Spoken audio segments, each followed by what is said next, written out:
बिस्मिल्लाहिर्रहमानिर्रहीम। Previous lecture में हमने पढ़ा है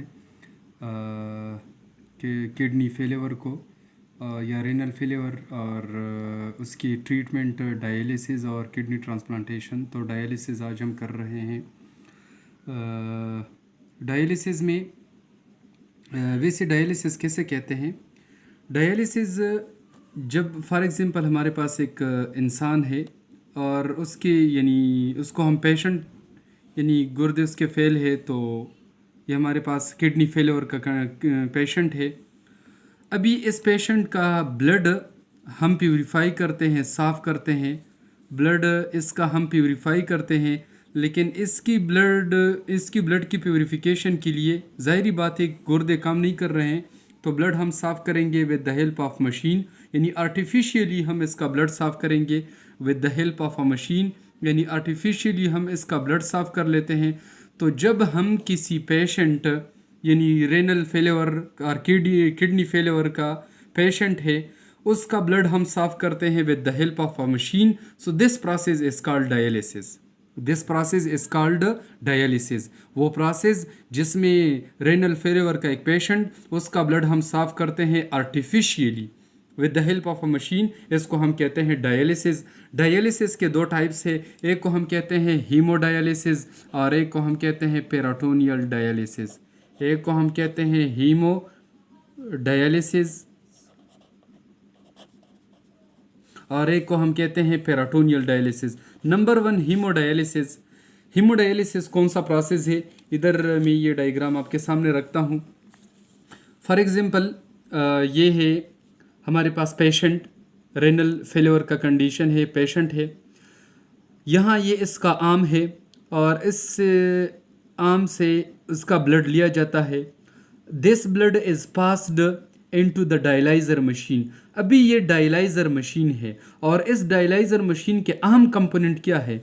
इस डायलाइज़र मशीन के अहम कंपोनेंट ये है कि यहाँ पर ये ट्यूब्स है और इस डायलाइज़र मशीन के अंदर भी ये ट्यूब्स आपको नज़र आ रहे होंगे। ये ट्यूब्स, इसके जो मेम्ब्रेन है ये सेमी परमिएबल मेम्ब्रेन है, तो अंदर इसमें ये ब्लड ट्रेवल करेगा, यहाँ से बिल्कुल ये ब्लड ट्रेवल करेगा और जब ब्लड ट्रेवल कर लेता है इस ट्यूब्स के बाहर, इसमें डायलिसिस फ्लूइड है, इसमें फ्लूइड्स होते हैं। ट्यूब के अंदर ब्लड आता है और ट्यूब के बाहर यहाँ पर फ्लूइड्स होते हैं और इस ट्यूब्स के इर्द गिर्द सेमी परमिएबल मेम्ब्रेन है। तो इधर ज़रा मैं इधर भी बनाऊंगा। फॉर एग्जांपल ये ट्यूब आ गया और ये ट्यूब इस तरह ये ट्यूब आ रहा है। ये फॉर एग्जांपल ये ट्यूब है, ये ट्यूब का स्ट्रक्चर, ये इसको मैं ज़रा क्लियर प्रोमिनेंट करके बना रहा हूँ दोबारा आपके लिए, आपको समझाने के लिए। फॉर एग्जांपल ये हमारे पास ट्यूब है, ये सारा का सारा ये ट्यूब, इस ट्यूब में ब्लड ट्रेवल करेगा, इसमें ब्लड है और इस ट्यूब के इर्द गिर्द जो मेम्ब्रेन है ये सेमी परमिएबल मेम्ब्रेन, और सेमी परमिएबल मेम्ब्रेन आप जानते हैं ये सारा। और यहाँ पर जो मैं इसको रफ कर रहा हूँ, ये रीजन आपको जो नज़र आ रहा है, इसमें डायलाइजर फ्लूइड है, इसमें फ्लूइड्स पाए जाते हैं जिसको हम कहते हैं, ये डायलाइज़र मशीन है और इस डायलाइज़र मशीन के अंदर फ्लूइड्स होते हैं। तो जब यहाँ से इस ट्यूब्स के अंदर, यानी हम पेशेंट से हमने ब्लड लिया और डायलाइज़र फ्लूइड को हमने वो ब्लड दिया, इस डायलाइज़र मशीन को हमने ये ब्लड दिया, डायलाइज़र मशीन के अंदर ट्यूब, ये वही ट्यूब, इन ट्यूब में ये ब्लड पास हो रहा है। तो ट्यूब के इर्द गिर्द यहाँ पर इसको मैं ज़रा डार्क कर रहा हूँ, यहाँ पर ये डायलाइज़र फ्लूइड और इस ट्यूब का मेम्ब्रेन, ये सेमी परमिएबल मेम्ब्रेन। तो यहाँ से जब ये ब्लड इस तरह पास होता है तो इसमें अगर एक्स्ट्रा अमाउंट ऑफ वाटर हो, दो component, water, excess of water और इस एक्सेस ऑफ वाटर के साथ वेस्ट मटेरियल, तो यहाँ ये ट्यूब से यानी इस ब्लड से ये वेस्ट मटेरियल और यही एक्सेस अमाउंट ऑफ वाटर ये आ जाते हैं ट्यूब से डायलाइज़र इस फ्लूइड में, और फ्लूइड्स में जब आ जाते हैं तो यही फ्लूइड्स हम इकट्ठे कर लेते हैं और इस फ्लूइड्स को जब हम इकट्ठा कर ले, ये साफ़ ब्लड इधर दोबारा हम पेशेंट के आर्म में पास कर लेते हैं और यूँ पेशेंट का ब्लड साफ़ हो जाता है। पेशेंट का ब्लड साफ़ हो जाता है। यानी फिर अगर उसकी किडनी फेल भी हो तो किडनी का काम है फिल्ट्रेशन करना, और ये फिल्ट्रेशन हम आर्टिफिशियली करते हैं। ये कंडीशंस होते हैं, पेशेंट के कंडीशंस होते हैं। बाज़ दफ़ा इस तरह होता है कि हम महीने में एक दफ़ा किसी मरीज़ के लिए यही डायलिसिस करते हैं। जब मरीज़ की हालत और बिगड़ जाती है तो 20 दिन बाद, और बिगड़ जाती है तो 15 दिन बाद, और बिगड़ जाती है तो 10 दिन बाद, हफ्ता बाद, फिर 3 दिन बाद हम इसको डायलिसिस करते हैं। और ये वो कंडीशन होता है जब मरीज़ की हालत ख़तरे में हो जाती है। तो इस कंडीशन में पर हम इसके बाद यानी ये अर्जी ट्रीटमेंट है, ये डायलिसिस परमानेंट ट्रीटमेंट नहीं है। और इसके बाद अगर मरीज़ की तबीयत नहीं संभल रही तो इसके लिए हमने फिर किडनी ट्रांसप्लांट करना होगा, बल्कि ज़रूर करेंगे। अगर हमने ये ना किया तो इसकी वजह से मरीज़ की जान जा सकती है। ये था हीमोडायलिसिस। फिर इसके बाद है पेरिटोनियल डायलिसिस। तो बुक में क्लियर एक डायग्राम है पेरिटोनियल डायलिसिस में। इस डायग्राम में आपको समझाने की कोशिश करूँगा। ये ह्यूमन बीइंग, ये बॉडी, ये इसका एब्डोमिनल कैविटी, और याद रखिए एब्डोमेन है, ये सारा का सारा रीजन एब्डोमेन है।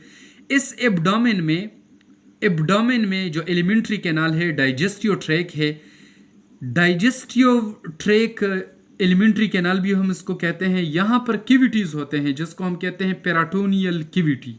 इस कैविटी को हम कहते हैं पेरिटोनियल कैविटी। और पेरिटोनियल कैविटी मेम्ब्रेन्स जिसको हम इसके इर्द गिर्द मेम्ब्रेन जिसको हम कहते हैं पेरिटोनियम। और पेरिटोनियम में नेटवर्क ऑफ ब्लड कैपिलरीज होते हैं, नेटवर्क ऑफ ब्लड कैपिलरीज। फिर सुन ले ज़रा, ये हमारा एब्डोमेन रीजन, और एब्डोमेन रीजन में एलिमेंट्री कैनाल यानी डाइजेस्टिव सिस्टम आप लोगों ने पढ़ा है क्लास 9 में, चैप्टर नंबर 9 में काफ़ी डिटेल के साथ, चैप्टर नंबर 8 में सॉरी। इस एलिमेंट्री कैनाल के इर्द गिर्द यहाँ पर जो रीजन है उसको हम कहते हैं पेरिटोनियल कैविटी। और इस पेरिटोनियल कैविटी के इर्द गिर्द मेम्ब्रेन जिसको हम कहते हैं पेरिटोनियम। पेरिटोनियम के अंदर ब्लड वेसल्स यानी ब्लड कैपिलरीज।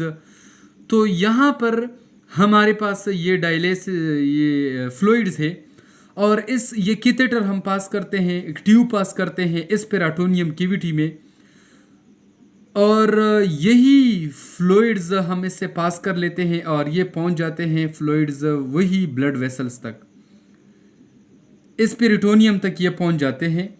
तो यहाँ पर ये डायलिसिस फ्लूइड, और वहाँ पर उस ब्लड कैपिलरीज में ब्लड और उसमें वेस्ट मटेरियल ज़्यादा, वाटर ज़्यादा, तो वहाँ से इसी रीजन में उस ब्लड वेसल से ये वेस्ट मटेरियल और ये एक्सेस अमाउंट ऑफ वाटर ये दोबारा इस ट्यूब में आ जाते हैं, और यही ट्यूब में जब आ जाते हैं तो यही वेस्ट मटेरियल आकर यहाँ पर हम इसको यानी कलेक्ट कर लेते हैं। तो इसको कहते हैं पेरिटोनियल डायलिसिस।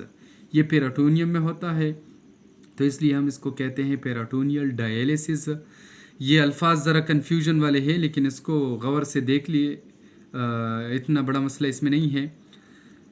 सिंपल जो मैंने एक्सप्लेन किया कि एलिमेंट्री कैनाल के इर्द गिर्द पेरिटोनियम यानी पेरिटोनियल कैविटी और peritoneal cavity are lined by a thin membrane जिसको हम कहते हैं peritoneum, and the peritoneum has large number of blood vessels, और इस ब्लड वेसल्स तक ये कैथेटर हम पास कर लेते हैं। जब ये कैथेटर हम पास कर ले तो इस यहाँ से ये वेस्ट मटेरियल इस फ्लूइड्स के अंदर डिफ्यूज़ हो जाते हैं, और यही फ्लूइड्स पर हम इसको कलेक्ट कर लेते हैं और यूँ हमारी ब्लड उसकी प्यूरिफिकेशन हो जाती है। तो ये डायलिसिस का एक दूसरा टाइप जिसका नाम था पेरिटोनियल डायलिसिस।